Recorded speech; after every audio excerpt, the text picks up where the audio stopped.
পৃথিবীতে একজন নবীর এখনো মরণ হয় নাই, তিনি এখনো বেঁচে আছেন। সেই নবীর নাম হলো ঈসা আলাইহিস সালাম। কিন্তু খ্রিস্টানদের আকীদা হলো, তারা মনে করে ঈসা আলাইহিস সালামকে তারা শুলে চড়িয়ে হত্যা করেছে।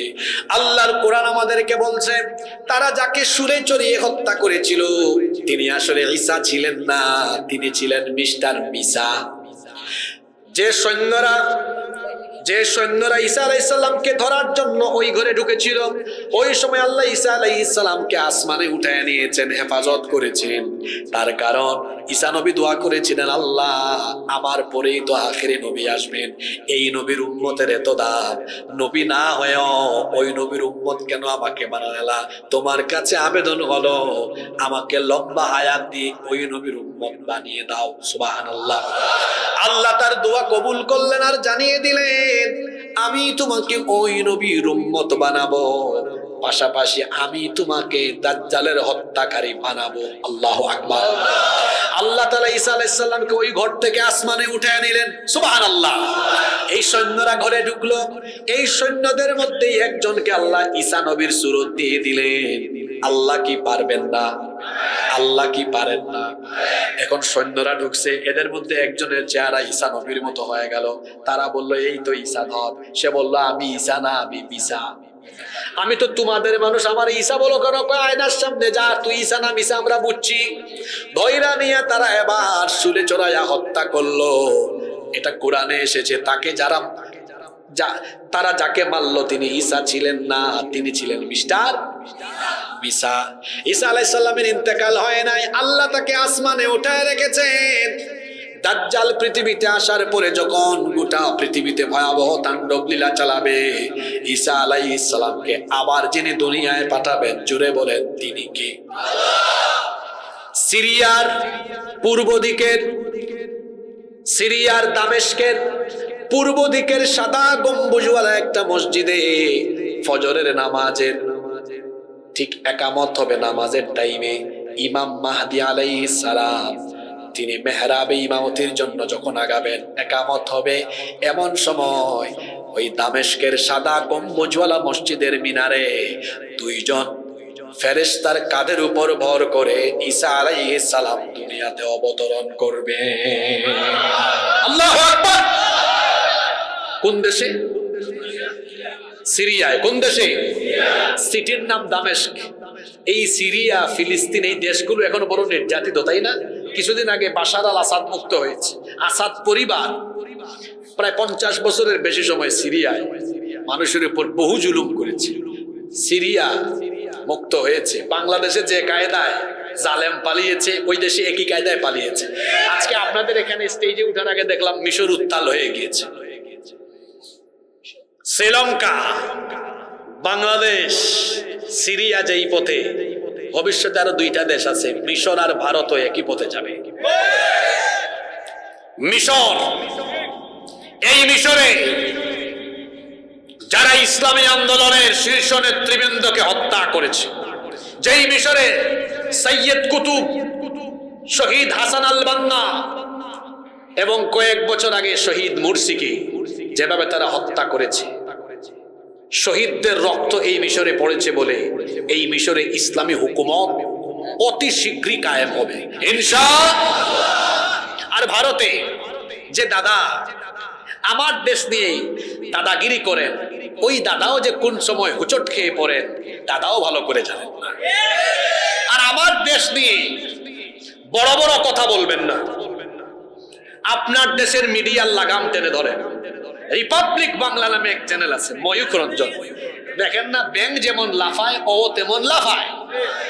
ডিসপ্লেতে বাংলাদেশের মানচিত্র নিয়ে বলবে, এই যে এই বাংলাদেশের চট্টগ্রাম, সিলেট, তারপরে রংপুর, এটা আমরা বাংলাদেশের চিকেন স্ন্যাক, এটাকে আমরা দখল করে ফেলবো। এই ময়ূখ রঞ্জন, বাংলাদেশ তোর বাপ দাদার নাকি? আমার বাড়ি তো সিলেটে। আমার বাড়ি কোথায়? তো সিলেটের সীমান্তে বসবাস করা মানুষ অনেকেই খুব সুন্দর করে তখন বলছে, ময়ূখ রঞ্জন আও বা আইয়া হামাও, হামাইলে বাদে বাদাম দিব। কিতা দিব? আপনারা সিলেটি মাত বুঝেননি। আও আইয়া হামাও মানে এসে ঢুকো, বাদে বাদাম দেব মানে বাদে বুঝবা কিতা। বাংলাদেশের 56,000 বর্গ মাইলের দিকে যদি আমাদের প্রতিবেশী দেশ বন্ধুত্বপূর্ণ চোখে না তাকিয়ে যদি তারা মোড়লগিরি করে এই দেশের মানচিত্র নষ্ট করার উদ্দেশ্যে আমার দেশের মানচিত্রের দিকে চক্ষু বাড়ায়, এই 56,000 বর্গ মাইলের 20 কোটি মানুষ সেই চক্ষুকে উপড়ে ফেলবে। এই দেশের 1 ইঞ্চি মাটিও কেউ কেড়ে নিতে পারবে না ইনশাআল্লাহ। বলছিলাম ইমাম মাহদি তারও ক্ষমতার হেডকোয়ার্টার এই শামে, আবার ঈসা আলাইহিস সালাম আসবেন এই শামে। ঈসা আলাইহিস সালাম কোন টাইমে, কোন নামাজের টাইমে আসবেন? জোরে বলেন, কোন নামাজের টাইমে? ইমাম মাহদি দেখেই চিনে ফেলবেন। তিনি বলবেন আহলান ওয়া সাহলান ওয়া মারহাবান বিক, আসেন আপনি ইমামতি করেন। সুবহানাল্লাহ। ঈসা আলাইহিস সালাম বলবেন না, আপনি মুসলমানদের খলিফা, আপনি ইমামতি করেন, আমি মুক্তাদি হব। নামাজ শুরু হয়ে যাবে। ওইদিকে বাইতুল মুকাদ্দাসকে টার্গেট করে দাজ্জাল তার ইহুদি বাহিনী নিয়ে আগমন। নামাজ শেষ হবে, ঈসা আলাইহিস সালাম ইমাম মাহদিকে সাথে নিয়ে মুসল্লিদের উদ্দেশ্যে ভাষণ দিবেন। আল্লাহর নবী বলেছেন, এটা নাসাই এবং তিরমিজি শরীফে হাদিস এসেছে, সাউবান রাদিয়াল্লাহু আনহু হাদিসের বর্ণনাকারী সাহাবী, তিনি বলছেন আল্লাহর নবী বলেছেন, ইসাবাতানি মিন উম্মতি আহরাজাহুমাল্লাহু মিনান নার, আমার উম্মতের 2টি দলকে আল্লাহ তাআলা জাহান্নাম থেকে মুক্তি দিয়েছেন। সুবহানাল্লাহ। কয়টা দল? একটা দল হলো ইসাবাতুত তাকসুল হিন্দ, যারা হিন্দুস্তানের বিরুদ্ধে যুদ্ধ করবে।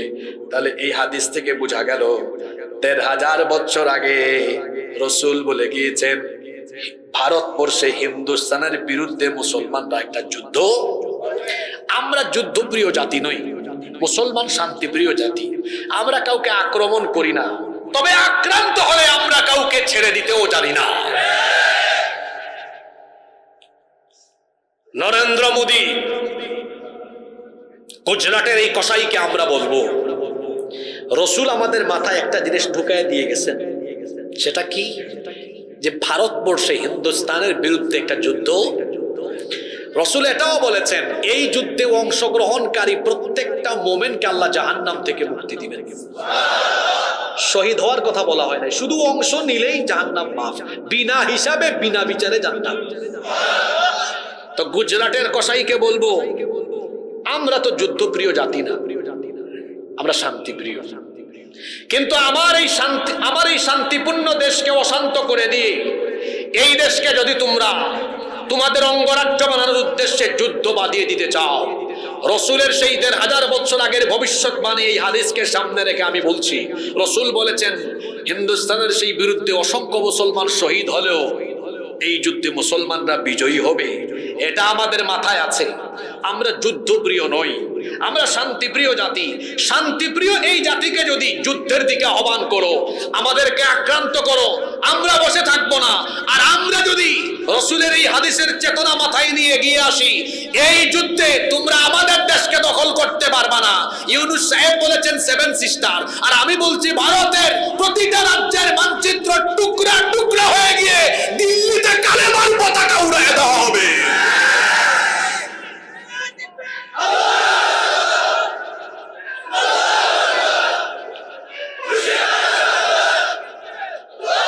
আমি কি এটা চাপাবাজি করে বলে গেলাম না বাস্তব কথা বলে গেলাম? আজকে কিশোরগঞ্জের মাটিতে বলে গেলাম আমরা যুদ্ধপ্রিয় জাতি নই। তারা যদি যুদ্ধ বাঁধিয়ে দেয়, ভারতের মানচিত্র টুকরা টুকরা হয়ে যাবে। ভারতবর্ষের অতীতের সোনালী ইতিহাস মুসলমান আবার ফিরে পাবে। 750 বছর ভারতবর্ষ আমরা শাসন করেছি। গুজরাটের এই কসাই যদি আমার বাংলাদেশ নিয়ে কোন ধরনের ষড়যন্ত্র করে, এই ভারতবর্ষ বাংলাদেশের মুসলমান দখল করে অখণ্ড ভারতবর্ষে ইসলামের পতাকা উড়িয়ে দিবে। এটা রাসূলের বাস্তবিক সত্য কথা। এটাকে রুখে দেওয়ার দুঃসাহস পৃথিবীর কেউ থাকবে না। রাসূল বলেছেন আমার উম্মতের 2 দলকে আল্লাহ জাহান্নাম থেকে মুক্তি দিয়েছেন। সুবহানাল্লাহ। কয় দল? 1 দলের পরিচয় পেলাম, যারা হিন্দুস্তানের বিরুদ্ধে যুদ্ধে পার্টিসিপেট করবে। তার 1 দল বাকি আছে না? এটা আবার কোনটা?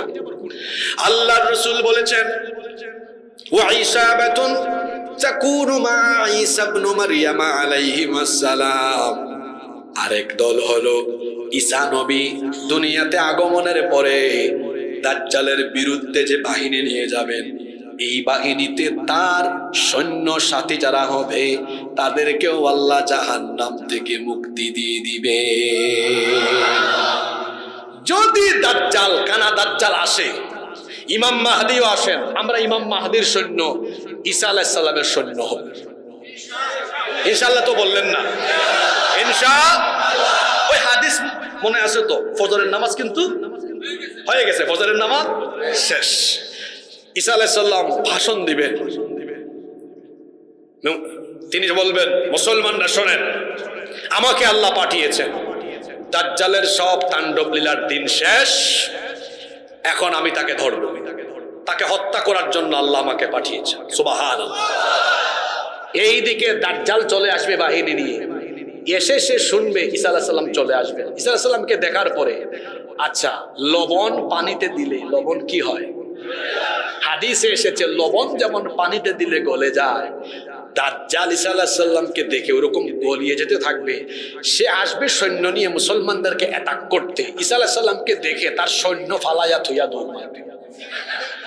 আল্লাহু আকবার। সে তো জানে আমার জম চলে আসছে। ঈসা আলাইহিস সালাম মুসলমানদেরকে বলবেন, এই ইহুদিরা পৃথিবীতে বহু বছরের পর বছর দখলদারিত্ব চালিয়েছে, সবগুলাকে আজকে ধরো। সুবহানাল্লাহ পড়বেন না? হাদিসে এসেছে এই ইহুদিরা ভয়ের চোটে গিয়ে পাথরের আড়ালে, গাছের আড়ালে লুকাবে, আল্লাহ সেদিন পাথরের জবান, গাছের জবান খুলে দিবে। পাথর বলবে, হে মুজাহিদ, আমার পিছনে এক অভিশপ্ত ইহুদি এর ধর। সুবহানাল্লাহ পড়তে ইচ্ছে করে না? গাছ বলবে, হে আল্লাহর যোদ্ধা, আমার পিছনে এক অভিশপ্ত ইহুদি তারে ধর। সেই দিন ইমাম মাহদী আর ঈসা আলাইহিস সালামের সৈন্যরা, পৃথিবীর দখলদার এই ইহুদি সৈন্যদেরকে একদম কচুকাটা করবে, কেউ তাদেরকে বাঁচাতে পারবে না। আর ওইদিকে ঈসা আলাইহিস সালাম আসলটারে ধরার জন্য দৌড়াবেন। হে দৌড়াইতে দৌড়াইতে দৌড়াইতে দৌড়াইতে বাবে লুদে যাবে। এটাও ফিলিস্তিনের অংশ ছিল, এই অসভ্য ইহুদিরা এটা দখল করে রেখেছে। লুদে যখন যাবে, বাবে লুদে ঈসা আলাইহিস সালাম তারে ধরবেন। ধরার পরে ওখানে ঈসা আলাইহিস সালাম দাজ্জালকে কতল করবেন। আল্লাহু আকবার। এই ইমাম মাহদী আর দাজ্জালের কথা বললাম, এটা হচ্ছে পৃথিবীর আপকামিং কাহিনী, আপকামিং, যা কিছুদিনের মধ্যে ঘটতে যাচ্ছে ইনশাআল্লাহ। তো ঘটনা শুরু হওয়ার আগে ভাগে সচেতন হওয়ার দরকার আছে না নাই? দাজ্জাল আছে, পর্দার আড়াল থেকে দাজ্জাল ফিতনা চালাচ্ছে। দাজ্জালের ফিতনা হলো পৃথিবীর ভয়াবহ ফিতনা। আপনাদের বড় কষ্ট হচ্ছে? আমি আর বড় জোর 5 মিনিট কথা বলবো, এবার শেষে আমি আমল শিখাই দিয়ে যাব। দাজ্জালের ফিতনা থেকে বাঁচার জন্য কয়েকটি আমল জেনে যাব। দাজ্জালের ফিতনা থেকে বাঁচতে চান কিনা? 1 নাম্বার আমল হলো, দাজ্জালের ফিতনা থেকে বাঁচার জন্য 1 নাম্বার আমল হলো আত-তামাসসুক বিল কুরআনি ওয়াস সুন্নাহ। কোরআন সুন্নাহকে আঁকড়ে ধরতে হবে। আল্লাহর নবী বলেছেন, আমি তোমাদেরকে দুটো জিনিস দিয়ে যাচ্ছি, কোরআন আর সুন্নাহ। এটাকে যদি তোমরা আঁকড়ে ধরো, তাহলে কিয়ামত পর্যন্ত তোমাদেরকে কেউ পথভ্রষ্ট করতে পারবে না। সুবহানাল্লাহ পড়েন। ছুটির টাইম বুঝছেন তো, এরকম করেন না। কিশোরগঞ্জের মানুষ ভালো, নেত্রকোনা ময়মনসিংহের মানুষ ভালো। আমরা মোনাজাতটা করে বাড়ি যাবো ইনশাআল্লাহ। আমার দিকে তাকান, আপনাদের বাড়ি বেশি দূরে না, আমার বাড়ি বেশি দূরে। তা আমারে ফালাইয়া থেকে যদি চলে যান হবে? আমি না আগে যাব, আপনারা পড়ে যাবেন। এটা বলা উচিত হয় নাই না? তাহলে আমি একটা টেকনিক বুঝলাম, এই এলাকায় আসলে কোনোদিন বলবো না এত মিনিট বাকি আছে। আমরা মোনাজাত করে উঠবো, শেষ ভালো যার সব ভালো। তার পুরা ওয়াজ শুনে গেলেন, দাজ্জালের ওয়াজ শুনে গেলেন, বাসায় গিয়া বউকে বলেন, বউ আজকে দাজ্জালের কাহিনী শুনে আসছে। তো বউ যদি বলে, আচ্ছা বুঝলাম, তো দাজ্জাল থেকে বাঁচবো কেমনে, আমলগুলা বল। হাই রে হাই, আমি তো শেষ কথা শুনে আসে নাই। বউ বলে, যা বাইরো, আজকে রাতে আপনার থাকতেও দিবেন, যা বাইরো, আসল জিনিস তো নিয়ে আসেন। ঠিক না? তো যারা চলে যাচ্ছেন আবার গেটের ভিতরে ঢুকেন, আবার কোর্ট থেকে বাড়ি থেকে বের হয়ে যাবেন। যদি বলে আপনি গিয়ে দাজ্জালের কিচ্ছা শোনাবেন, শুনো বউ শুনে আসছি দাজ্জাল নাকি চলে আসছে, ও একটা দ্বীপে আছে, আবার বাইসানের খেজুর বাগানে খেজুর শেষ হয়ে গেছে, কাবারিয়ার পানি শুকায় গেছে, যুগারের ঝর্ণা আসে, দাজ্জাল মনে চলে আসবে। বউ এটা শুনবে, বাচ্চা কাচ্চারও আসবে, বলে বাঁচবো কেমনে, কেমনে বাঁচবে এটা তো জানি না, হুজুর শেষে দিয়া বলছে আমি চলে আসছি। শেষ ভালো যার। এক নম্বর পয়েন্ট বললাম, কোরআন সুন্নাহকে আঁকড়ায় ধরতে হবে, আল্লাহ বাঁচায় দিবেন ইনশাআল্লাহ। 2 নম্বর, আল্লাহর নবী একটা আমল শিখিয়েছেন, নামাজে যখন তোমরা শেষ বৈঠক করো, শেষ বৈঠকে তাশাহুদ আমরা পড়ি, আত্তাহিয়াতু লিল্লাহি ওয়াস সালাওয়াতু, এটা পড়েন না আপনারা। এরপরে দুরূদ পড়েন, তারপরে দুআয়ে মাসুর, আল্লাহুম্মা ইন্নী যালামতু নাফসি যুলমান কাসীরা ওয়া লা ইয়াগফিরুয যুনুবা ইল্লা আনত ফাগফির লি মাগফিরাতাম মিন ইনদিকা ওয়ারহামনি ইন্নাকা আনতাল গফুরুর। এটা বলেই বলেন আসসালামু আলাইকুম, আসসালামু আলাইকুম। আল্লাহর নবী বলেছেন সালাম ফিরানোর আগে দুআয়ে মাসুরা শেষ, সালাম ফেরায়ও না। দাজ্জালের আমল থেকে বাঁচার জন্য আমি তোমাদেরকে একটা দোয়া শিখায় দিচ্ছি, এই দোয়াটা পাঠ করো। যদি এই দোয়াটা পড়ো, দাজ্জালের ফিতনা থেকে যিনি তোমাদেরকে বাঁচিয়ে দিবেন তিনি কি? কত সুন্দর দোয়া আল্লাহর নবী শিখালেন। আল্লাহুম্মা, দেখি আমার সাথে বলেন, আল্লাহুম্মা ইন্নী আউযু বিকা মিন আযাবিল কবর ওয়া মিন আযাবি জাহান্নাম ওয়া মিন ফিতনাতিল মাহইয়া ওয়াল মামাত ওয়া মিন ফিতনাতিল মাসীহিদ দাজ্জাল।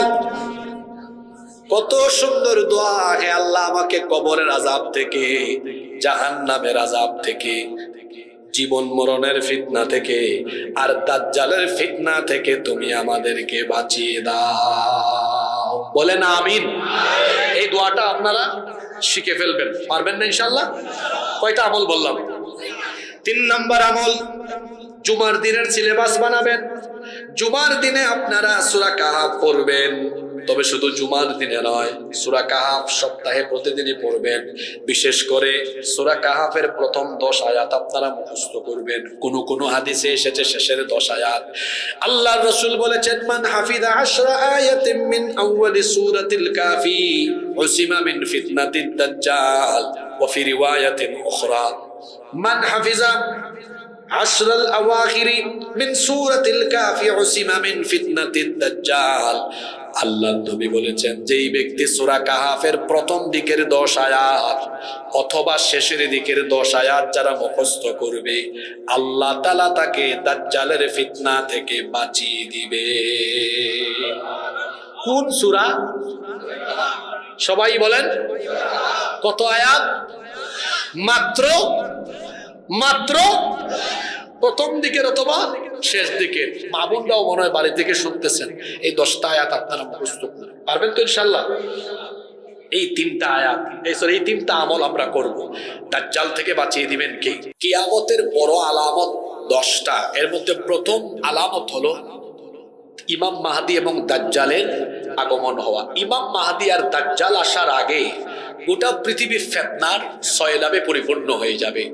যারা হাদিস বিশেষজ্ঞ তারা বলছেন, কিয়ামতের ছোট ছোট আলামতগুলো প্রায় বেশিরভাগই প্রকাশিত হয়ে গিয়েছে, আবার কোনোটা প্রকাশিত হয়ে পুনঃ প্রকাশিত হচ্ছে।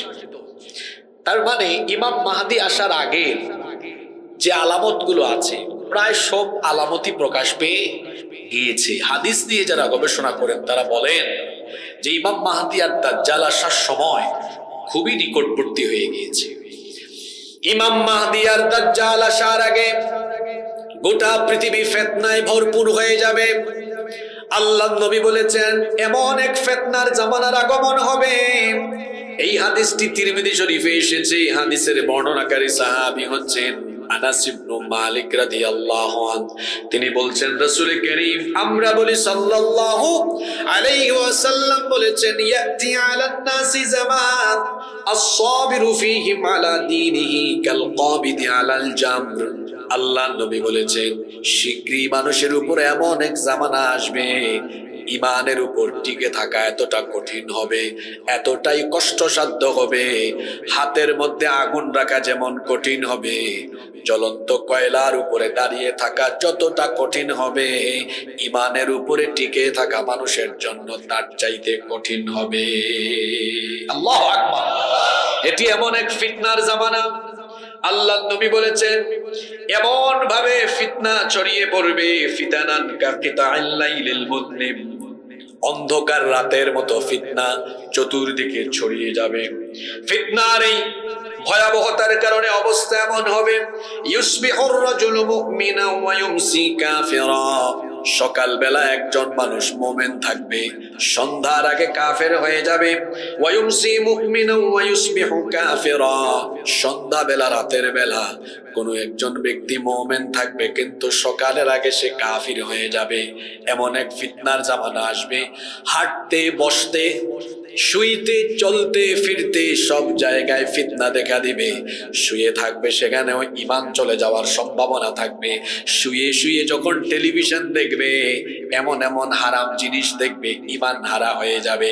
শুয়ে শুয়ে চরিত্র বিধ্বংসী আকর্ষণীয় এই উপাদান মোবাইল হাতে নিয়ে আজে বাজে জিনিস দেখবে, গার্লফ্রেন্ডের সাথে কথা বলবে, জিনা ব্যভিচারের সাগরে ডুব দিয়ে এই লোকটা সন্ধ্যাবেলা মুমিন থাকলেও রাতের বেলা জিনা ব্যভিচার হারাম কাজ করতে করতে সকালের আগে কাফের হয়ে যাবে। চলতে ফিরতে কাফের হবে, সকালবেলা মুমিন থাকবে কিন্তু সে তার অফিসে গিয়েছে, অফিসে গিয়ে কিংবা ব্যবসা প্রতিষ্ঠানে গিয়ে যাওয়ার পথে বা সেখানে কিংবা আসার পথে ঈমান চলে যায়, এমন কাজ করে করে ঈমান হারা হয়ে যাবে।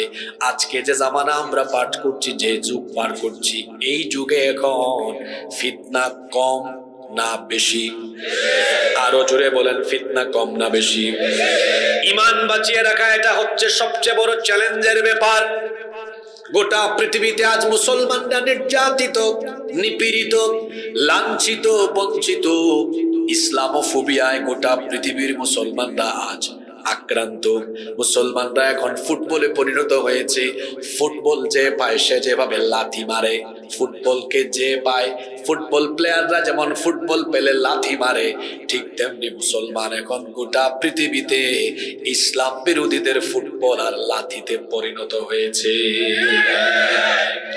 আল্লাহ নবী বলেছেন এই ধরনের ফিতনাপূর্ণ জামানায় এবং গোটা পৃথিবী যখন জুলুমে নির্যাতনে পরিপূর্ণ হয়ে যাবে, মুসলমানদের নাজাতের জন্য, মুসলমানদেরকে মাথা উঁচু করে দাঁড়াবার জন্য আল্লাহ বিশ্ব মুসলিম উম্মার নেতৃত্ব দানকারী হিসাবে ইমাম মাহদী আলাইহিস সালামকে পাঠিয়ে দিবেন। আল্লাহু আকবার।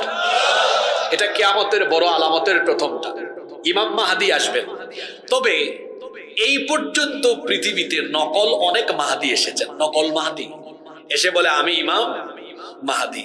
আপনারা গুগলে সার্চ করে দেখবেন, মধ্যপ্রাচ্য সহ পৃথিবীর বিভিন্ন জায়গায়, আমাদের ভারতবর্ষ সহ অনেক জায়গায় অনেক ব্যক্তি নিজেকে ইমাম মাহদী বলে দাবি করেছে। সম্মানিত উপস্থিতি, যেহেতু আমরা শেষ জামানার মানুষ, ইমাম মাহদী যে কোনো সময় চলে আসতে পারেন।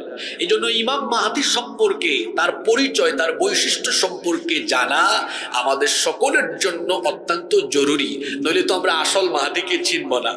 আমাদের জন্য একটি খুশির বিষয় হলো এই, ইমাম মাহদী কখন আসবেন, কোন বংশে আসবেন, কোথায় আত্মপ্রকাশ হবে, তার হেডকোয়ার্টার কোথায় হবে, তিনি এসে কি করবেন, প্রতিটা কথা, প্রতিটা বিষয় আল্লাহ নবী আমাদেরকে বিস্তারিত বলে গিয়েছেন। সুবহানাল্লাহ।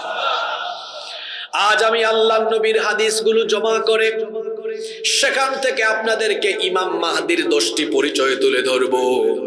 এই 10টি বৈশিষ্ট্য ইমাম মাহদী আলাইহিস সালামের হবে। জোরে বলেন কয়টা? কান খাড়া করে শুনেন। নাম্বার 1, ইমাম মাহদী আলাইহিস সালাম কোন সময় দুনিয়াতে আসবেন? আবু সাঈদ আল খুদরি রাদিয়াল্লাহু আনহু এই হাদিসটি বর্ণনা করেছেন। মুস্তাদরাকে হাকিমের ভেতরে হাদিস বর্ণিত হয়েছে। আল্লাহর রাসূল বলেছেন, ইয়াখরুজু ফি আখিরি উম্মতি আল মাহদী, কিয়ামতের আগে শেষ জামানায় ইমাম মাহদীর আগমন ঘটবে। এই হাদিস আমাদেরকে বার্তা দিল শেষ জামানায় কিয়ামতের ঠিক আগ মুহূর্তে ইমাম মাহদী আলাইহিস সালামকে যিনি পাঠাবেন তিনি কে? 2 নম্বর পরিচয় হলো ইমাম মাহদী আলাইহিস সালাম কোন বংশের মানুষ হবেন? তিনি কি আপনাদের করিমগঞ্জের সৈয়দ বংশের, খান বংশের, কোন বংশের হবেন? আল্লাহর নবী বলে গিয়েছেন। এই হাদিসটি আবু দাউদ শরীফে বর্ণিত হয়েছে, এক যুগে হাদিসটি ইবনে মাজাহে বর্ণিত হয়েছে। হাদিসের বর্ণনাকারী সাহাবী হচ্ছেন উম্মে সালামা রাদিয়াল্লাহু আনহা। তিনি বলছেন সামিআতু রাসূলুল্লাহ সাল্লাল্লাহু আলাইহি ওয়াসাল্লাম, আমি আল্লাহর রাসূলকে বলতে শুনেছি, তিনি বলেছেন আল মাহদিয়্যু মিন ইতরাতি মিন ওয়ালাদি ফাতিমা। আল্লাহর নবী বলেছেন আমার কলিজার টুকরা মেয়ে ফাতিমাতুজ জাহরা রাদিয়াল্লাহু আনহার বংশধারা থেকে ইমাম মাহদীর আগমন হবে। শুধু সুবহানাল্লাহ পড়েন না, এগুলো মনে রাখেন। ইমাম মাহদী আসবেন রাসূলের মেয়ে ফাতেমা রাদিয়াল্লাহু আনহার বংশে। সুবহানাল্লাহ পড়েন। নাম্বার 3, 3 নাম্বার, ইমাম মাহদী আলাইহিস সালাম তার নাম কি হবে? তার বাপের নাম কি হবে? বলবেন হুজুর নাম তো আমরা জানি, ইমাম মাহদী, মাহদী এটা তার নাম নয়, এটা তার লকব, উপাধি। মাহদী মানে যিনি সুপথ প্রাপ্ত, তিনি নিজে সুপথ প্রাপ্ত এবং সুপথের দিকে তিনি ডাকেন, এটা হবে তার লকব, তার উপাধি। কিন্তু তার আসল নাম এবং তার বাবার নাম কি হবে? আল্লাহর নবী বলেছেন লা ইয়াযহাবুদ দুনিয়া হাত্তা ইয়াবআসাল্লাহু রাজুলাম মিন আহলি বাইতি ইউআতি ইসমুহু ইসমি ওয়াসমা আবি ইসমা আবি। আল্লাহ নবী বলেছেন ততদিন পর্যন্ত কিয়ামত হবে না যতদিন আমার বংশধারা থেকে ইমাম মাহদী এসে দুনিয়াকে শাসন না করবেন, তার নাম হবে আমার নামে, অর্থাৎ আমার নাম হলো মুহাম্মদ, আমার নাম হলো আহমদ। ইমাম মাহদী হিসাবে আল্লাহ যাকে পাঠাবেন তার নাম হবে মুহাম্মদ, তার নাম হবে আহমদ, তার বাবার নাম হবে আমার বাবার নামে, আমার বাবার নাম আব্দুল্লাহ, ইমাম মাহদীর বাবার নাম হবে আব্দুল্লাহ। তার মানে ইমাম মাহদী হয়ে যিনি আসবেন তার নাম হবে মুহাম্মদ বিন আব্দুল্লাহ, অথবা তার নাম হবে আহমদ বিন আব্দুল্লাহ। সুবহানাল্লাহ পড়েন। তাহলে ইমাম মাহদীর বাবার নাম কি হবে, কোন বংশে আসবেন, এগুলো আমরা জানলাম। 4 নাম্বার পরিচয় হলো ইমাম মাহদীর দৈহিক বৈশিষ্ট্য কেমন হবে। আল্লাহর নবী বলেছেন আল মাহদিয়্যু মিন্নি আজলাল জাবহা আকনাল আনফ। আল্লাহর নবী বলেছেন তার এই ললাট, তার এই কপাল প্রশস্ত হবে, নাক লম্বা হবে, চেহারা সুরত সুন্দর হবে। পৃথিবীর সকল নবী রাসূল এবং আল্লাহওয়ালা মানুষদের চেহারা আল্লাহ সুন্দর বানিয়ে দিয়েছেন, সুবহানাল্লাহ। তাদের চেহারার দিকে তাকালে এক ধরনের মায়া কাজ করে। দেখবেন কিছু মানুষ চেহারা কালো হলেও চেহারায় মায়া আছে, শুধুমাত্র সুন্দর চামড়ার অধিকারী হলে চেহারায় মায়া থাকে না। দেখবেন অনেক কালো মানুষের চেহারায় মায়া আছে, আবার অনেক ফর্সা অনেক সুন্দর চামড়ার অধিকারী মানুষের চেহারায় মায়া নাই। যারা দুর্নীতি করে, যারা চুরি বাটপারি করে, যারা হারাম পথে উপার্জন করে, ওদের চেহারাটা দেখতেই দেখবেন ডাকাতের মতো লাগে, চোরের মতো লাগে, কারণ খায় তো আলগা পয়সা মানুষের মাল। আবার দেখবেন আমার ইমাম সাহেব ভাই অল্প পয়সা বেতন পান, পোশাক আশাক কত পরিচ্ছন্ন, চেহারা সুরত কত সুন্দর, কারণ হারামের ধারে কাছে যায় না। এই জন্য তার চেহারা একটা নূর যিনি ঢেলে দিয়েছেন তিনি কে? ইমাম মাহদী আলাইহিস সালামের ললাট, তার এই কপাল প্রশস্ত হবে, নাক লম্বা হবে, সুন্দর চেহারা বিশিষ্ট হবে। 5 নাম্বার আমাদের প্রশ্ন হলো ইমাম মাহদী আলাইহিস সালামকে আল্লাহ কখন পাঠাবেন? আল্লাহর নবী বলেছেন ইয়াতি বি উম্মতি ফি আখিরিজ জামানি বালাউন শাদীদুম মিন সুলতানিহিম লাম ইউসমা বালাউন আশাদ্দু মিন। আল্লাহর নবী বলেছেন এমন এক জামানা তোমাদের উপর আসবে, তোমাদের শাসকরা স্বৈর শাসক হয়ে যাবে, গোটা পৃথিবীতে তোমাদের উপরে জুলুম নির্যাতন আরম্ভ করবে। এমন কোন জুলুম নাই যে জুলুম তোমাদের উপর করা হবে না। হাত্তা তাদিকা আনহুমুল আরদুর রাহবা। আল্লাহর নবী বলেছেন মুমিনদের জন্য গোটা পৃথিবী সংকীর্ণ হয়ে যেতে থাকবে, জুলুমে নির্যাতনে গোটা পৃথিবী যখন পরিপূর্ণ হয়ে যাবে তখন আল্লাহ তাআলা হাত্তা ইউমলাউল আরদু জাওরাও ওয়া যুলমা, গোটা পৃথিবী জুলুমান নির্যাতনে পরিপূর্ণ হয়ে গেলে জুলুম নির্যাতন থেকে মুসলমানদেরকে নাজাত দেওয়ার জন্য ইমাম মাহদিকে যিনি পাঠাবেন তিনি কে?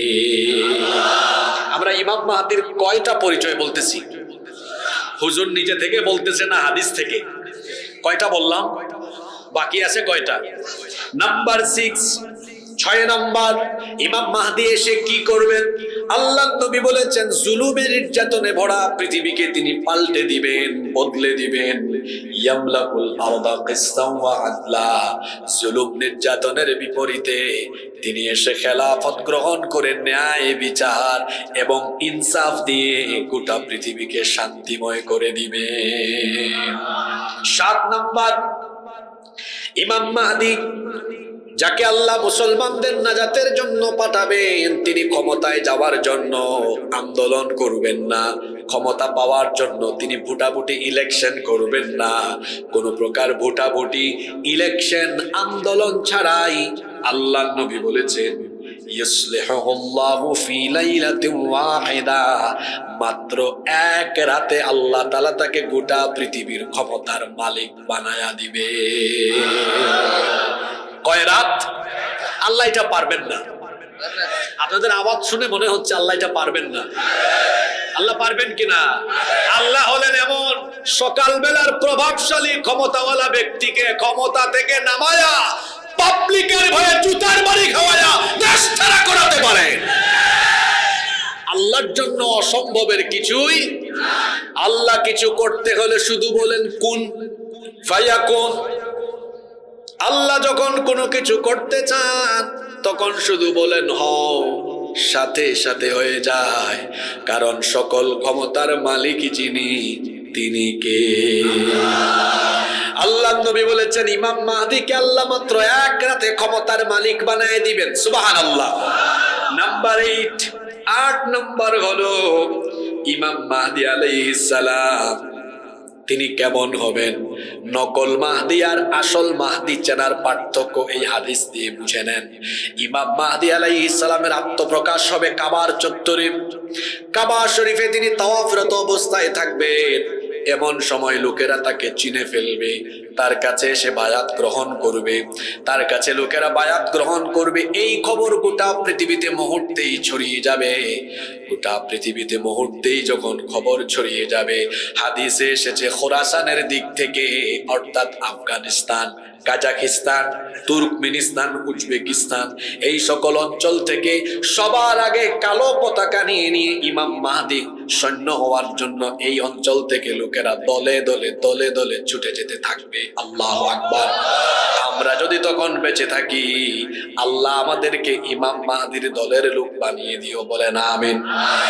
ইমাম মাহদি আলাইহিস সালাম আত্মপ্রকাশের খবর যখন গোটা পৃথিবীতে ছড়িয়ে যাবে, মাহদি বিরোধী কাফের মুশরিক আর মুনাফিকরা ঐক্যবদ্ধ হয়ে সঙ্গে সঙ্গে ইমাম মাহদিকে হত্যা করার জন্য কাবা শরীফের দিকে একদল বিরাট সেনাবাহিনী পাঠাবে। আপনারা আসেন না ঘুমাই গেছেন? এই খবর পেয়ে সাথে সাথে তারা কাবা শরীফের দিকে সৈন্য পাঠাবে। ইমাম মাহদি আলাইহিস সালামকে গিয়ে যেন তারা ধরেই সেখানে হত্যা করে। নকল মাহদি আর আসল মাহদি কেমনে চিনবেন দেখেন।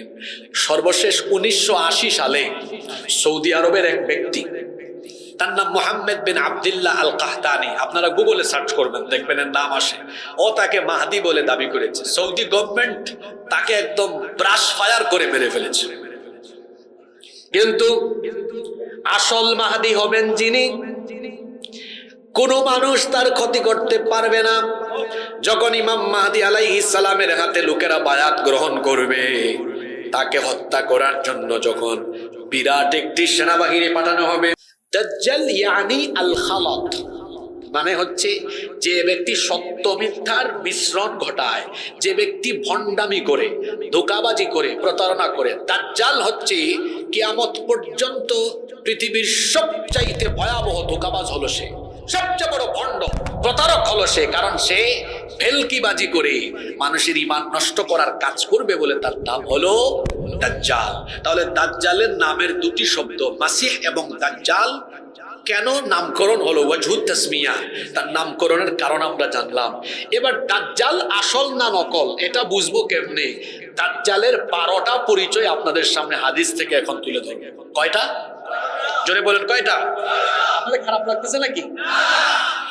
1 নাম্বার পরিচয়, আচ্ছা দাজ্জাল কি জিন জাতির ভেতর থেকে আসবে, ফেরেশতার ভেতর থেকে, না মানুষের মতো? সে আসলে কেমন হবে?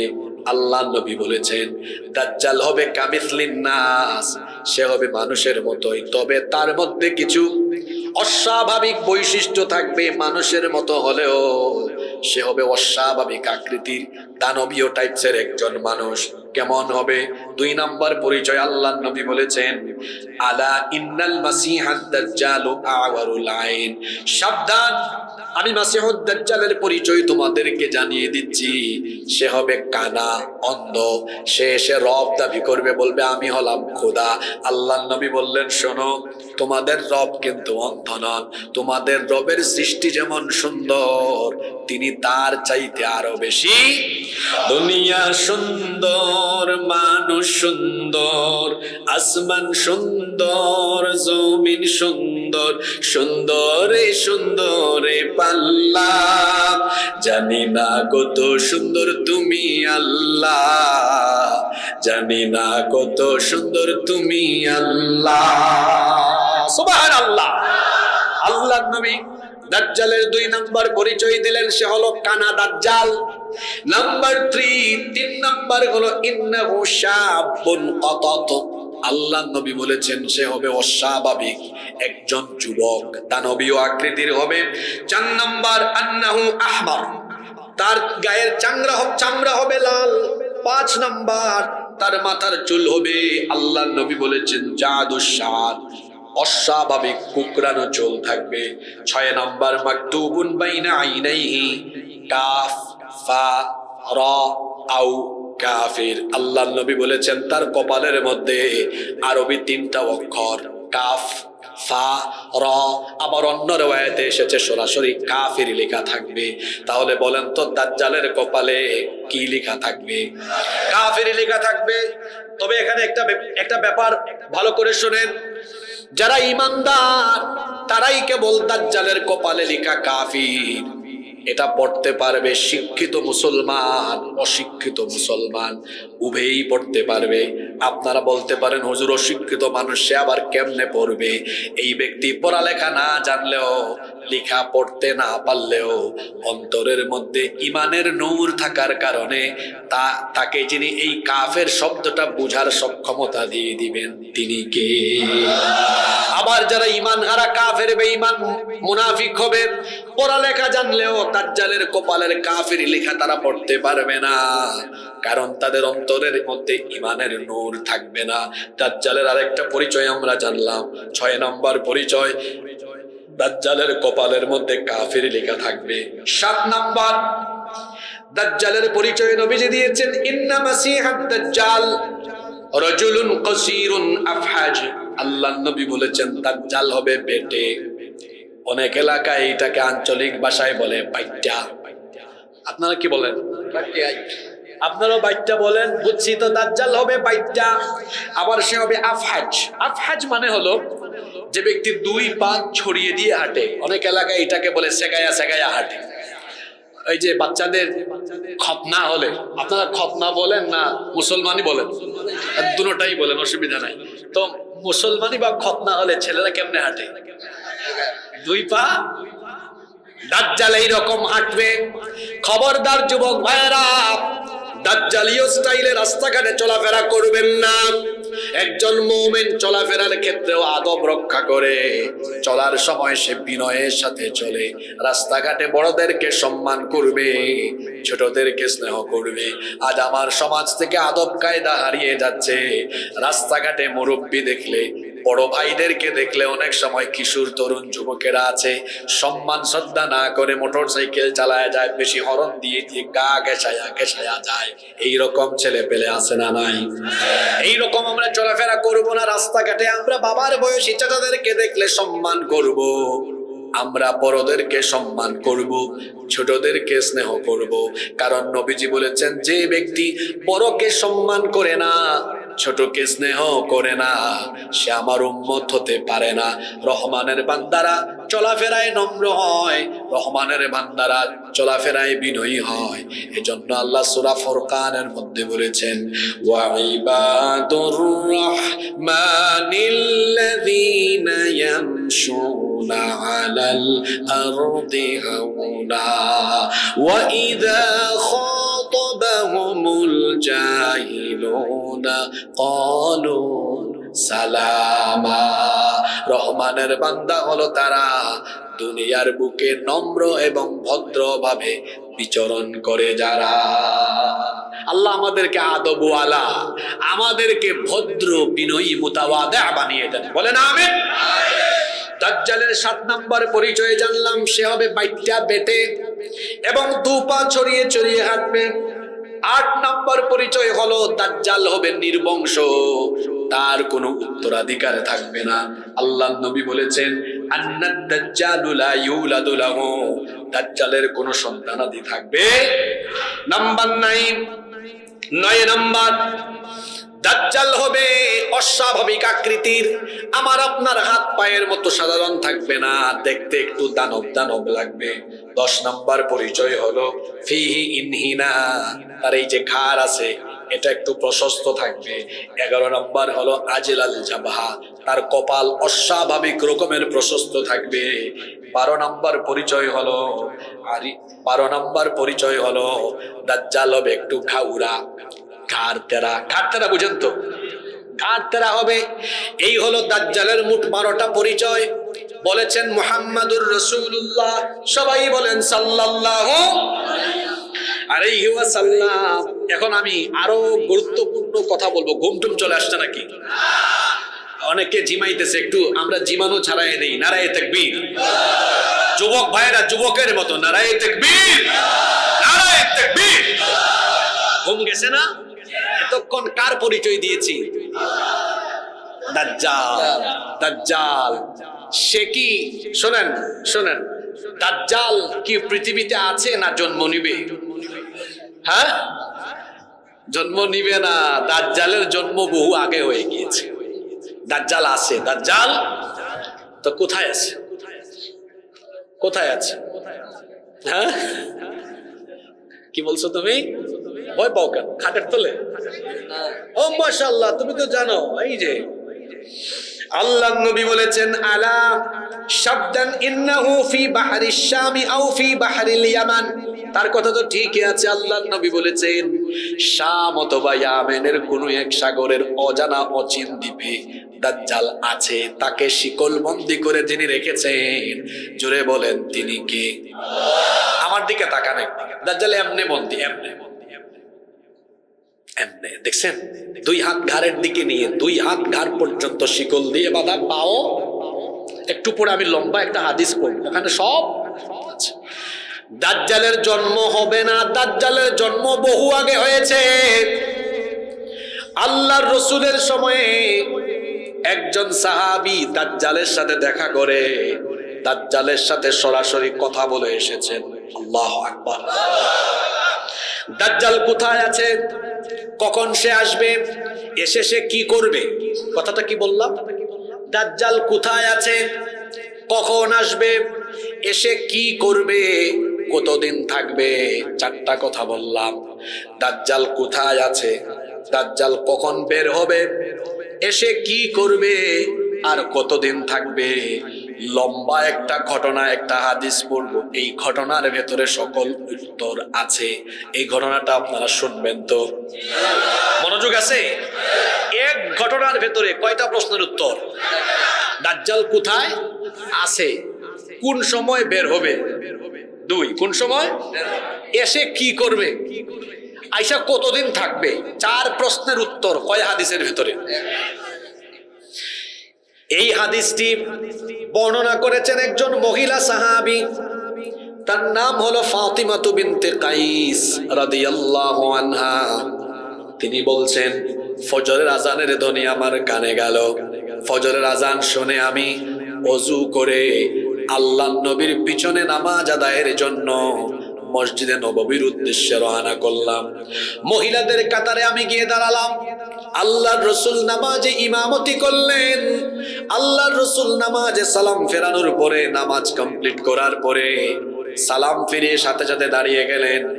দাঁড়িয়ে তিনি সকলের উদ্দেশ্যে বললেন, কেউ নামাজের স্থান থেকে দাঁড়াবা না, তোমাদের উদ্দেশ্যে জরুরি কথা আছে। আল্লাহর নবীর এই ঘোষণা শুনে সকল সাহাবীরা বসে গেলেন। আল্লাহর নবী মিম্বরে আরোহণ করলেন। তারপরে আল্লাহর নবী সকল সাহাবীদের উদ্দেশ্যে বক্তব্য দিলেন। আল্লাহর নবী বললেন, তামিম দাড়ি, নামটা মনে রাখবেন, তামিম দাড়ি।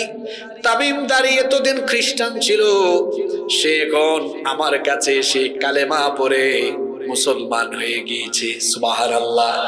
আল্লাহর নবী বললেন, তামিম দাড়ি দাজ্জাল সম্পর্কে আমাকে এমন কিছু তথ্য দিয়েছে, দাজ্জাল সম্পর্কে আমাকে এমন কিছু ইনফরমেশন শেয়ার করেছে, আমি যা তোমাদেরকে বলা দরকার ছিল তামিমদারি ঠিক সেম কথাগুলো আমার কাছে এসে বর্ণনা করেছে। আল্লাহু আকবার। সেগুলো আজ আমি তোমাদেরকে সতর্ক করছি, সেগুলো তোমাদেরকে বলছি। আমাদের নবী ছাড়া পৃথিবীর সকল নবী এবং রাসূল দাজ্জালের সম্পর্কে তাদের উম্মতকে সতর্ক করেছেন, কিন্তু দাজ্জালের ব্যাপারে পুরোপুরি ডিটেইলস তারা উম্মতকে বলেন নাই। কিন্তু এই নবীর উম্মতের উপরে নবীর এত মায়া, আমরা যেন দাজ্জালের ব্যাপারে সাবধান হই। দাজ্জালের সকল বিষয়ে নবীজি আমাদেরকে জানিয়ে গিয়েছে। সুবহানাল্লাহ। আল্লাহ নবী বললেন, তামিম দাঁড়ি এতদিন খ্রিস্টান ছিল, সে আমার কাছে এসে কালিমা পড়ে মুসলমান হয়েছে। তামিম দাঁড়ি লাখাম এবং জুজাম গোত্রের মোট 30 জন সাথী নিয়ে তারা নৌ ভ্রমণে সাগরে বের হয়েছিল। সাগরে যখন তারা নৌ ভ্রমণে বের হয়েছিল, হঠাৎ করে তাদের সেই যান, তাদের জাহাজ সামুদ্রিক ঝড়ের কবলে পড়ে যায়। সামুদ্রিক ঝড়ের কবলে পড়ে যাওয়ার কারণে সাগরে তারা রাস্তা হারিয়ে ফেলে। 1 মাস তারা সাগরের মধ্যে হারিয়ে যায়। দিক বিদিক তাদের জাহাজ চলতে চলতে চলতে চলতে 1 মাস পরে একটা অজানা অচিন একটা দ্বীপে তাদের জাহাজ গিয়ে নোঙ্গর করলো। তারা সেখানে নেমে গেল। নামার পরে তারা হাঁটতে লাগলো। হাঁটতে হাঁটতে কিছু দূর গিয়ে তারা দেখলো ঘন ঘন মোটা মোটা পশমওয়ালা এক আজীব বিস্ময়কর প্রাণী তারা দেখলো। এই প্রাণীর গায়ে এত বেশি পরিমাণ পশম ছিল, লোম ছিল, যার কারণে বোঝা যাচ্ছিল না তার শরীরের সামনের অংশ কোনটা, পিছনের অংশ কোনটা। তারা ভীত বিহ্বল হয়ে জিজ্ঞেস করলেন, মান আন্ত, তুমি কে? এই প্রাণী তখন বলল, আনাল জাসসাসা, আমি হলাম গুপ্তচর, গোয়েন্দা। তারা জিজ্ঞেস করলেন, অজানা অচিন এই দ্বীপে কোনো মানুষজন নাই, জনমানবহীন এই প্রান্তরে তুমি আবার কার গুপ্তচর, কার গোয়েন্দা? এই জাসসাসা তাদেরকে হাত দিয়ে ইঙ্গিত করে একটা কুঁড়ে ঘরের মতো ঘর দেখালো। বলল, ওখানে যাও, গেলেই টের পাবা আমি কার গোয়েন্দা। তারা ভয় পেয়ে গেলেন। ভয় পেয়ে পেয়ে ধীরে ধীরে করে ওই ঘরের দিকে আগাতে লাগলেন। যেতে যেতে সেখানে গিয়ে দেখলেন বিরাট আকৃতির দানবীয় প্রকৃতির এক লোক। একটা চক্ষু নাই, চুলগুলো উস্কো খুস্কো আর অস্বাভাবিক রকমের কুকরা চুল। বিরাট এক আকৃতি, 2 হাত 2 পা, অনেকগুলো জিঞ্জির আর শিকল দিয়ে বাঁধা। তার চেহারাটা এমন, দেখলেই কলিজাটা কেঁপে ওঠার মতো। এতটা দানবীয়, এতটা ভয়াবহ প্রকৃতির তারা দেখার পরে ভয় পেয়ে গেলেন। নিজেদেরকে নিয়ন্ত্রণ করে তারপরে ভীত ভীত ভীতু ভীতু কণ্ঠে জিজ্ঞেস করলেন, তুমি কে, এখানে কি করো? সে তখন বলল, আমার পরিচয় আমি দিব পরে, আমার কিছু প্রশ্ন আছে, সেই প্রশ্নের উত্তর তোমরা দাও আগে। তারা বললেন, ঠিক আছে বলেন, কি প্রশ্ন আমাদের কাছে জানতে চান বলেন।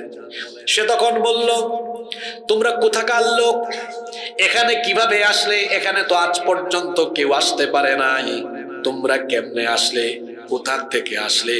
তামিমদারি তখন বললেন, আমরা আরবের মানুষ, আমরা আমাদের সাথীদেরকে নিয়ে আমরা সাগর ভ্রমণে বের হয়েছিলাম।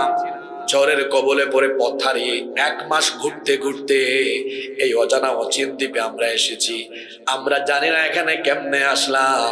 সে তখন বলল, তোমরা যেহেতু আরবের মানুষ, আমার আরো কিছু প্রশ্ন তোমাদের কাছে আছে, এই প্রশ্নের উত্তর যদি দাও তাহলে আমি আমার পরিচয় দিব। তারা বললেন, ঠিক আছে, তুমি তোমার প্রশ্নগুলো করো। সে প্রথম প্রশ্ন করলো, আমাকে বাইসান সম্পর্কে খবর দাও। তারা বললেন, বাইসান তো বিরাট একটা শহর, বাইসান তো বিরাট একটা শহর, এটা শামের একটা এলাকা, তুমি বাইসানের কোন খবর জানতে চাও? সে তখন বলল, বাইসানে তো বিরাট একটা খেজুর বাগান আছে, বাইসানের খেজুর বাগানে কি খেজুর গাছ আছে নাকি? খেজুর গাছ থেকে কি এখনো মানুষ খেজুর পায় নাকি? তারা বললেন, হ্যাঁ, বাইসানের খেজুর বাগানে তো বিরাট খেজুর বাগান আছে, সেখানে খেজুর এখন হয়, খেজুর কেন মানুষ খায়? সে তখন বলল, ঠিক আছে, 1 নাম্বার প্রশ্ন জানলাম। 2 নাম্বার প্রশ্ন হলো, তবারিয়া উপসাগরের খবর আমাকে দাও। তারা বললেন, তবারিয়া উপসাগরের কোন খবর তুমি জানতে চাও? সে তখন বলল, তবারিয়া উপসাগরে কি পানি আছে নাকি? এখনো কি মানুষ এই তবারিয়া উপসাগরের পানি ব্যবহার করে চাষাবাদ করে নাকি? তারা বললেন, হ্যাঁ, তবারিয়া উপসাগরের পানি আছে, বহু পানি আছে, মানুষ এগুলো চাষাবাদের কাজে ব্যবহার করে। সে বলল, 2 নাম্বার উত্তরটাও পেয়েছি, এবার আমাকে আরেকটা প্রশ্নের উত্তর দাও। তারা বললেন, কি প্রশ্ন বলো? সে তখন বলল, জুগারের ঝরনার কি খবর? জুগার হলো লূত আলাইহিস সালামের মেয়ের নাম, তাকে যিনি যেখানে তাকে দাফন করা হয়েছে এর পাশে একটা ঝর্ণা আছে বলে ওই ঝর্ণা তার নামে নামকরণ হয়েছে, নাম হলো জুগারের ঝর্ণা। সে বলল, জুগারের ঝর্ণার কি খবর? সেই ঝর্ণায় কি এখনো পানি আছে নাকি? তারা বললেন, হ্যাঁ, জুগারের ঝর্ণায় এখনো পানি আছে। তখন তারা বললেন, এত প্রশ্ন করছো, সব উত্তর দিই, তোমার পরিচয় কেন দাও না? সে তখন বলল, আরে একটা প্রশ্ন বাকি আছে, এই একটা প্রশ্নের উত্তর দাও, তারপরে আমার পরিচয় দিয়ে দিব। তারা বললেন, বলো।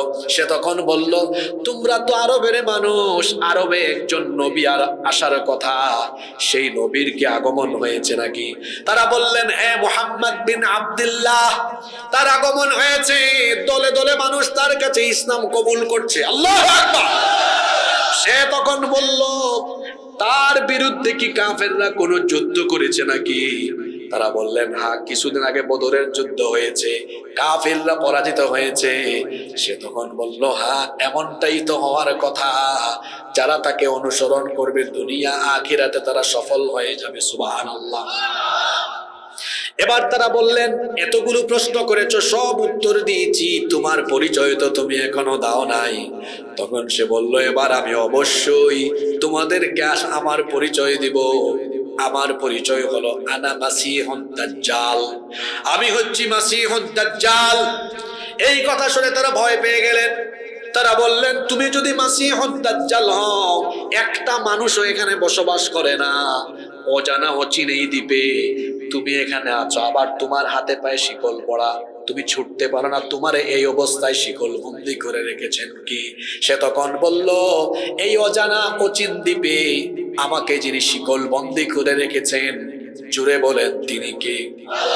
তিনি আমাকে যতদিন পর্যন্ত শৃঙ্খল মুক্ত করবেন না, ততদিন আমি এখান থেকে বের হতে পারবো না। তারা তখন বললেন, আচ্ছা, তুমি এখান থেকে কবে বের হবে? আমি কিন্তু 4টা প্রশ্ন বলেছিলাম, মনে আছে? দাজ্জাল কোথায় আছে, তাইলে এক অচিন দ্বীপে বন্দী।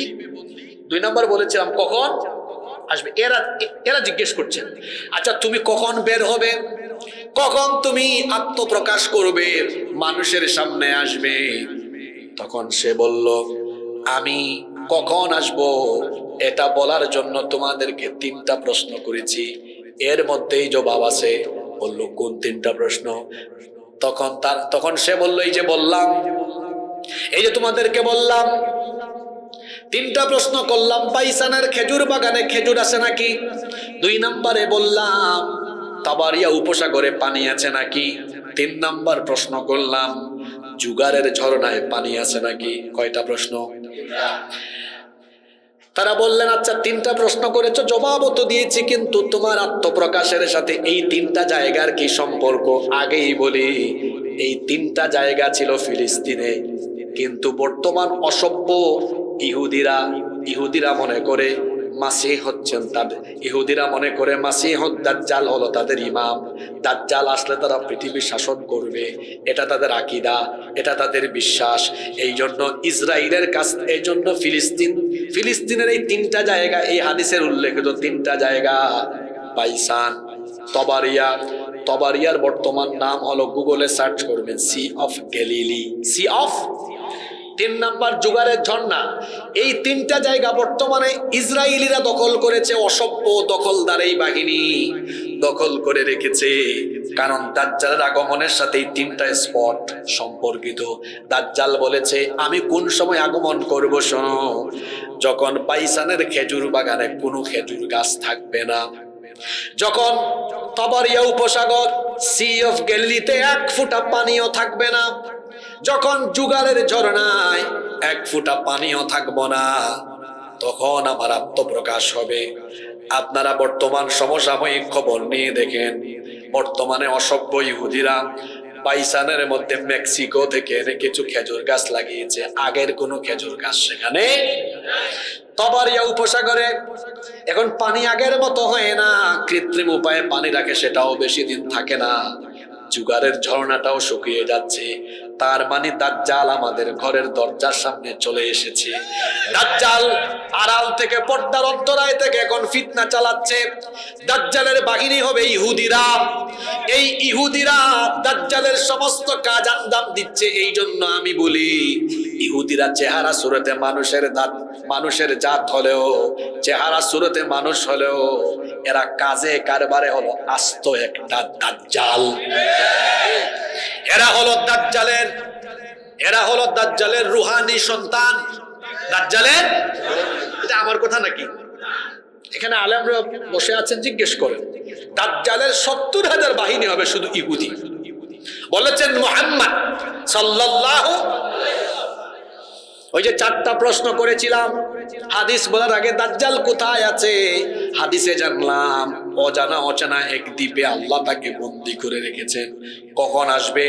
উত্তর পেলাম, সে তাবারিয়া উপসাগরের পানি শুকিয়ে গেলে, পাইসানের খেজুর বাগান শেষ হয়ে গেলে, জুগারের ঝর্ণা শুকিয়ে গেলে সে আসবে।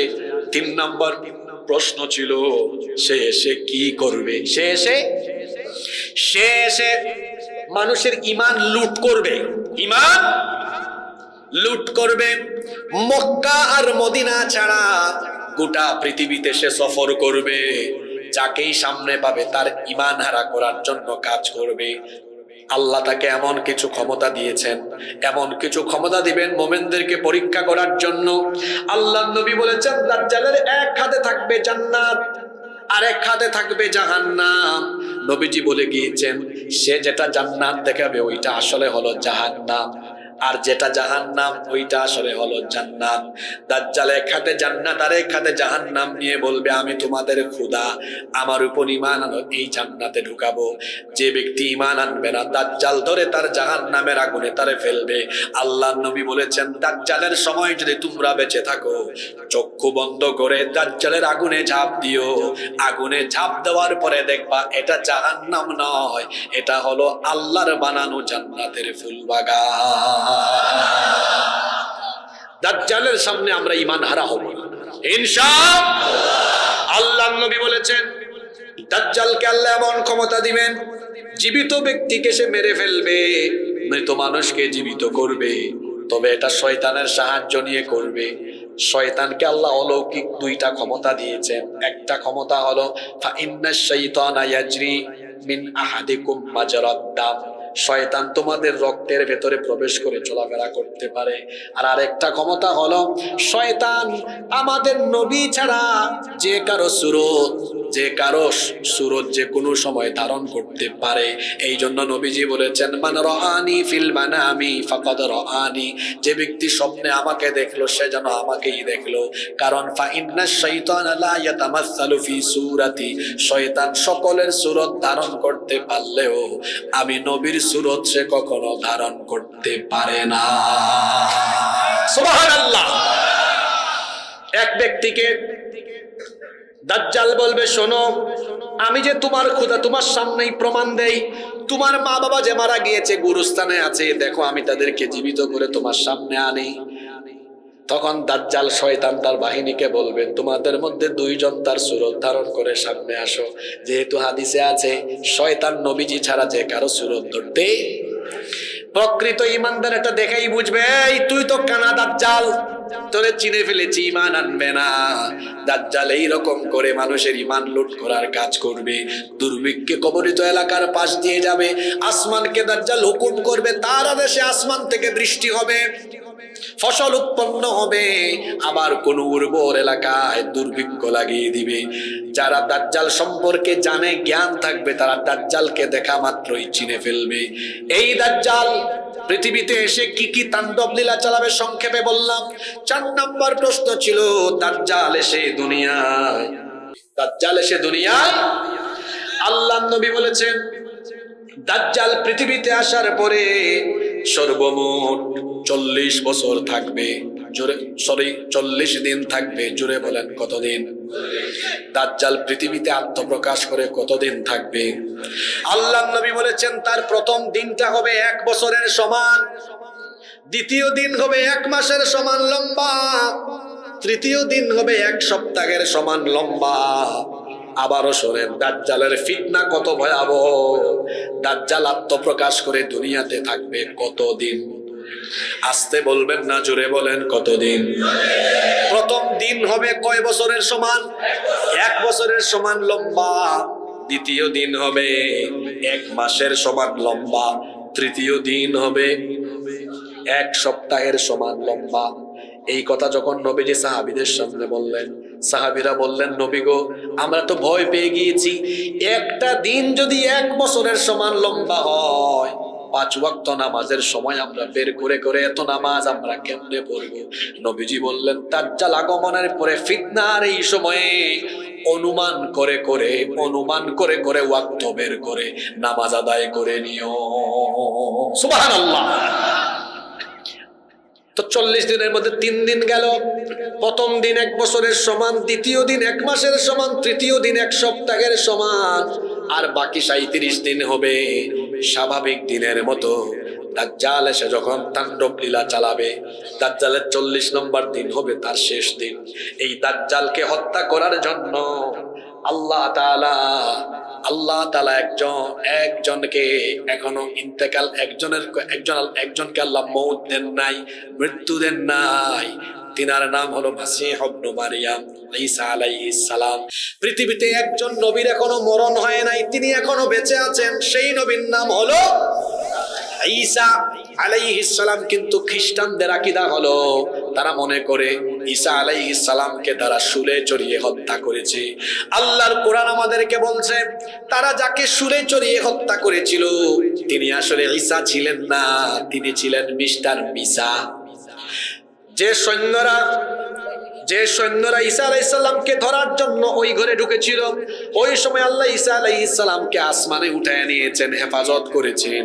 তার কারণ ঈসা নবী দোয়া করেছিলেন, আল্লাহ আমার পরেই তো আখেরি নবী আসবেন, এই নবীর উম্মতের এত দাম, নবী না হয়েও ওই নবীর উম্মত কেন আমাকে বানালা? তোমার কাছে আবেদন হলো, আমাকে লম্বা হায়াত দিয়ে ওই নবীর উম্মত বানিয়ে দাও। সুবহানাল্লাহ। আল্লাহ তার দোয়া কবুল করলেন আর জানিয়ে দিলেন, আমি তোমাকে ওই নবীর উম্মত বানাবো, পাশাপাশি আমি তোমাকে দাজ্জালের হত্যাকারী বানাবো। আল্লাহু আকবার। আল্লাহ তাআলা ঈসা আলাইহিস সালামকে ওই ঘর থেকে আসমানে উঠায় নিলেন। সুবহানাল্লাহ। এই সৈন্যরা ঘরে ঢুকলো, এই সৈন্যদের মধ্যে একজনকে আল্লাহ ঈসা নবীর সুরত দিয়ে দিলেন। আল্লাহ কি পারবেন না? আল্লাহ কি পারেন না? এখন সৈন্যরা ঢুকছে, এদের মধ্যে একজনের চেহারা ঈসা নবীর মতো হয়ে গেল। তারা বলল, এই তো ঈসা ধর। সে বলল, আমি ঈসা না, আমি মিসা। আমি তো তোমাদের মানুষ, আমার ঈসা বলো কেন? আয়নার সামনে যা, তুই ঈসা না মিসা আমরা বুঝছি। ধৈরা নিয়ে তারা এবার শুলে চড়াইয়া হত্যা করলো। এটা কোরআনে এসেছে, তারা যাকে মারলো তিনি ঈসা ছিলেন না, তিনি ছিলেন মিস্টার মিসা। ঈসা আলাইহিস সালামের ইন্তেকাল হয় নাই, আল্লাহ তাকে আসমানে উঠায় রেখেছেন। দাজ্জাল পৃথিবীতে আসার পরে যখন গোটা পৃথিবীতে ভয়াবহ তাণ্ডব লীলা চালাবে, ঈসা আলাইহিস সালামকে আবার যিনি দুনিয়ায় পাঠাবেন, জুড়ে বলেন তিনি কে? সিরিয়ার পূর্ব দিকের, সিরিয়ার দামেস্কের পূর্ব দিকের সাদা গম্বুজওয়ালা একটা মসজিদে ফজরের নামাজের ঠিক একামত হবে, নামাজের টাইমে ইমাম মাহদী আলাইহিস সালাম তিনি মেহরাবে ইমামতির জন্য যখন আগাবেন, একামত হবে, এমন সময় ওই দামেস্কের সাদা গম্বুজওয়ালা মসজিদের মিনারে দুইজন ফেরেশতার কাঁধের উপর ভর করে ঈসা আলাইহিস সালাম দুনিয়াতে অবতরণ করবে। আল্লাহু আকবার। কোন দেশে? সিরিয়ায়। কোন দেশে? সিটির নাম দামেস্ক। এই সিরিয়া, ফিলিস্তিন, এই দেশগুলো এখনো বড় নির্যাতিত, তাই না? কিছুদিন আগে বাশার আল আসাদ মুক্ত হয়েছে। আসাদ পরিবার প্রায় 50 বছরের বেশি সময় সিরিয়ায় মানুষের উপর বহু জুলুম করেছে। সিরিয়া মুক্ত হয়েছে। বাংলাদেশে যে কায়দায় জালেম পালিয়েছে, ওই দেশে একই কায়দায় পালিয়েছে। আজকে আপনাদের এখানে স্টেজে উঠার আগে দেখলাম মিশর উত্তাল হয়ে গিয়েছে। শ্রীলঙ্কা, বাংলাদেশ, সিরিয়া যেই পথে, ভবিষ্যতে আরো 2টা দেশ আছে, মিশর আর ভারত একই পথে যাবে। মিশর, এই মিশরে যারা ইসলামী আন্দোলনের শীর্ষ নেতৃবৃন্দকে হত্যা করেছে, যেই মিশরে সৈয়দ কুতুব, শহীদ হাসান আল বান্না এবং কয়েক বছর আগে শহীদ মুরসিকে যেভাবে তারা হত্যা করেছে, শহীদদের রক্ত এই মিশরে পড়েছে বলে এই মিশরে ইসলামী হুকুমত অতি শীঘ্রই কায়েম হবে ইনশাআল্লাহ। আর ভারতে যে দাদা আমার দেশ নিয়ে দাদাগিরি করেন, ওই দাদাও যে কোন সময় হুচট খেয়ে পড়েন দাদাও ভালো করে জানেন না।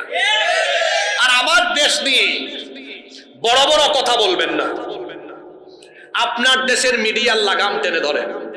রিপাবলিক বাংলা নামে এক চ্যানেল আছে, ময়ূখ রঞ্জন, দেখেন না? ব্যাঙ যেমন লাফায় ও তেমন লাফায়।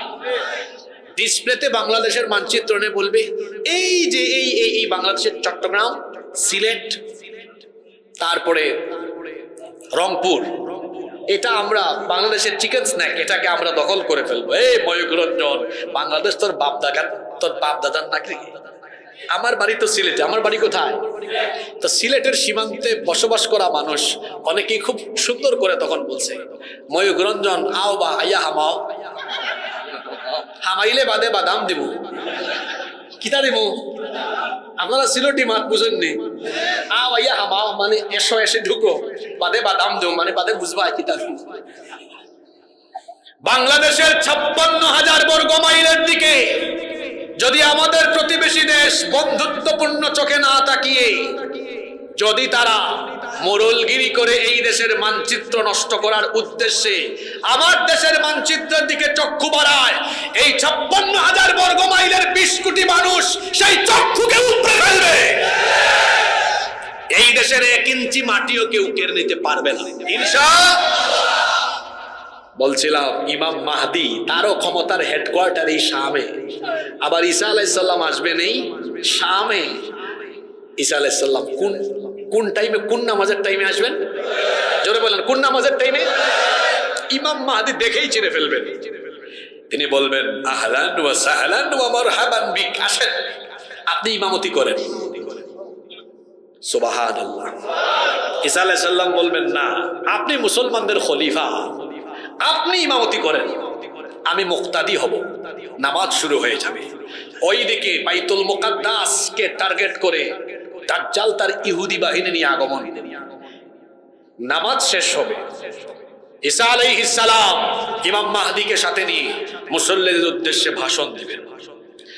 আল্লাহর নবী বলেছেন, এটা নাসাই এবং তিরমিজি শরীফে হাদিস এসেছে। সাউবান রাদিয়াল্লাহু আনহু হাদিসের বর্ণনাকারী সাহাবী, তিনি বলছেন আল্লাহর নবী বলেছেন, ইসাবাতানি মিন উম্মতি আহরাজাহুমাল্লাহু মিনান নার, আমার উম্মতে 2টি দলকে আল্লাহ তাআলা জাহান্নাম থেকে মুক্তি দিয়েছেন। সুবহানাল্লাহ। কয়টা দল? একটা দল হলো ইসাবাতুন তাকসুল হিন্দ, যারা হিন্দুস্তানের বিরুদ্ধে যুদ্ধ করবে। তাহলে এই হাদিস থেকে বোঝা গেল ১৫০০ বছর আগে রসুল বলে গিয়েছেন ভারতবর্ষে হিন্দুস্তানের বিরুদ্ধে মুসলমানরা একটা যুদ্ধ। আমরা যুদ্ধপ্রিয় জাতি নই, মুসলমান শান্তিপ্রিয় জাতি। আমরা কাউকে আক্রমণ করি না, তবে আক্রান্ত হলে আমরা কাউকে ছেড়ে দিতেও জানি না। নরেন্দ্র মোদী গুজরাটের এই কসাইকে আমরা বলবো, রসুল আমাদের মাথায় একটা জিনিস ঢুকায় দিয়ে গেছেন। সেটা কি? যে ভারতবর্ষে হিন্দুস্তানের বিরুদ্ধে একটা যুদ্ধ। রসুল এটাও বলেছেন এই যুদ্ধে অংশগ্রহণকারী প্রত্যেকটা মোমেনকে আল্লাহ জাহান্নাম থেকে মুক্তি দিবেন। শহীদ হওয়ার কথা বলা হয় না, শুধু অংশ নিলেই জাহান্নাম মাফ, বিনা হিসাবে বিনা বিচারে জান্নাত। তো গুজরাটের কসাইকে বলবো, আমরা তো যুদ্ধপ্রিয় জাতি না, আমরা শান্তিপ্রিয়। কিন্তু আমার এই শান্তিপূর্ণ দেশকে অশান্ত করে দিয়ে এই দেশকে যদি তোমরা তোমাদের অঙ্গরাজ্য বানানোর উদ্দেশ্যে যুদ্ধ বাঁধিয়ে দিতে চাও, রসুলের সেই ১৫০০ বছর আগের ভবিষ্যৎবাণী এই হাদিসকে সামনে রেখে আমি বলছি, রসুল বলেছেন হিন্দুস্তানের সেই বিরুদ্ধে অসংখ্য মুসলমান শহীদ হলেও এই যুদ্ধে মুসলমানরা বিজয়ী হবে। এটা আমাদের মাথায় আছে। আমরা যুদ্ধপ্রিয় নই, আমরা শান্তিপ্রিয় জাতি। শান্তিপ্রিয় এই জাতিকে যদি যুদ্ধের দিকে আহ্বান করো, আমাদেরকে আক্রান্ত করো, আমরা বসে থাকবো না। আর আমরা যদি রসুলের এই হাদিসের চেতনা মাথায় নিয়ে গিয়ে আসি, এই যুদ্ধে তোমরা আমাদের দেশকে দখল করতে পারবা না। ইউনূস সাহেব বলেছেন 7 সিস্টার, আর আমি বলছি ভারতের প্রতিটা রাজ্যের মানচিত্র টুকরা টুকরা হয়ে গিয়ে দিল্লিতে কালেমার পতাকা উড়ায় দেওয়া হবে।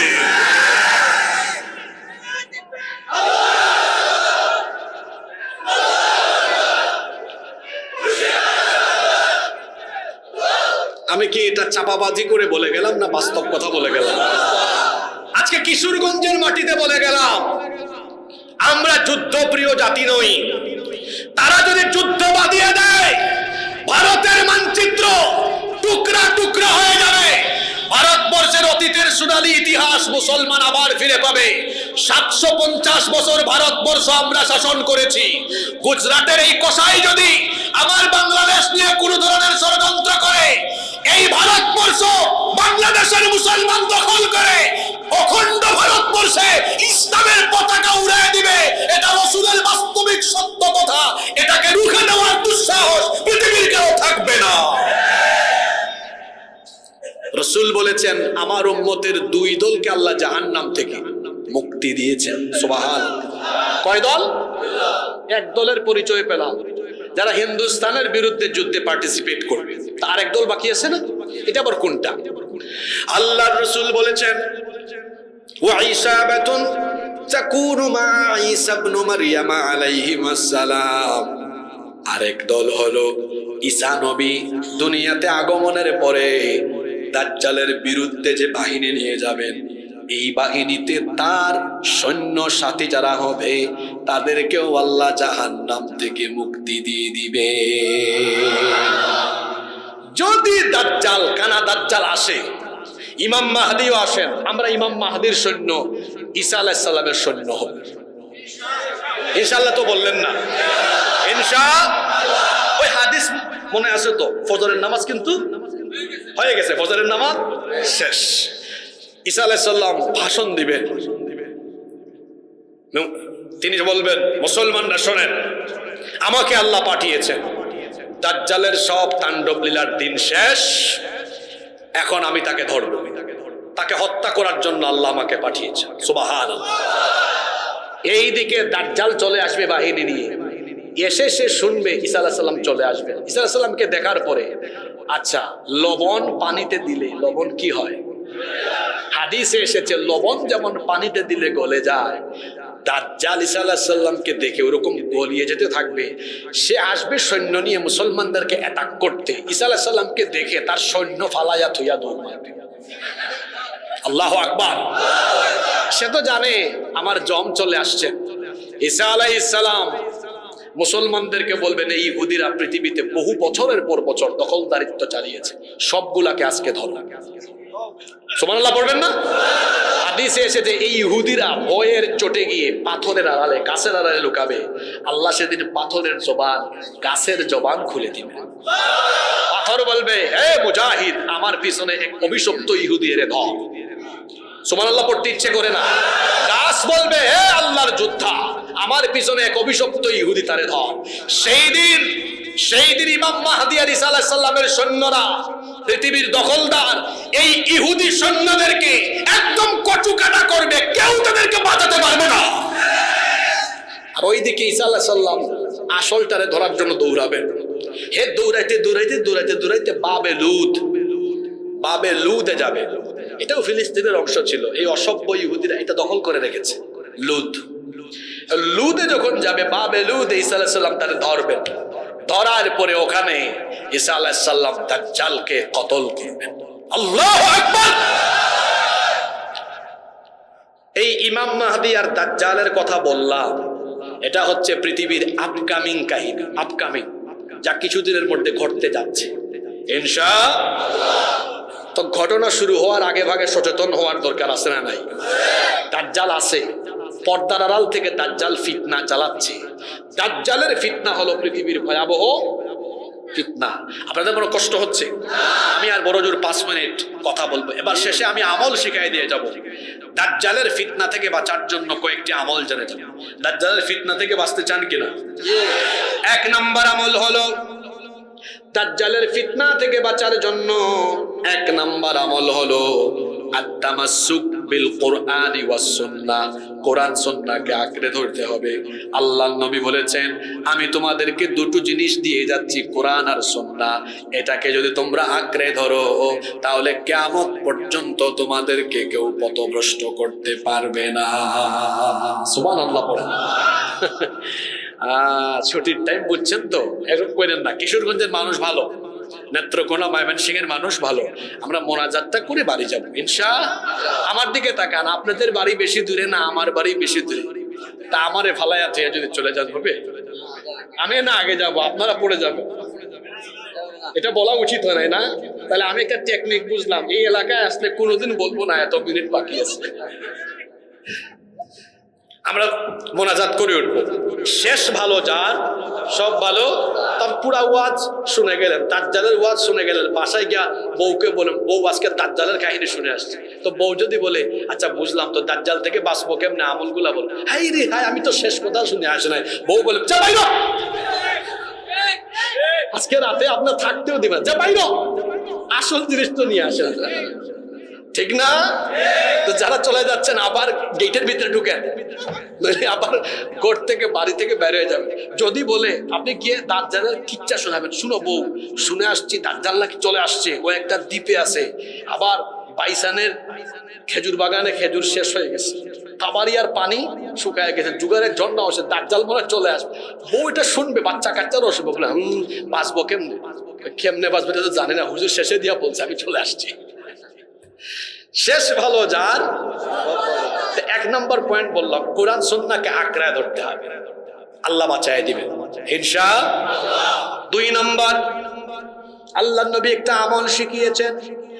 নামাজে যখন তোমরা শেষ বৈঠক করো, শেষ বৈঠকে তাশাহুদ আমরা পড়ি, আত-তাহিয়াতু লিল্লাহি ওয়াস সালাওয়াতু, এটা পড়েন না আপনারা।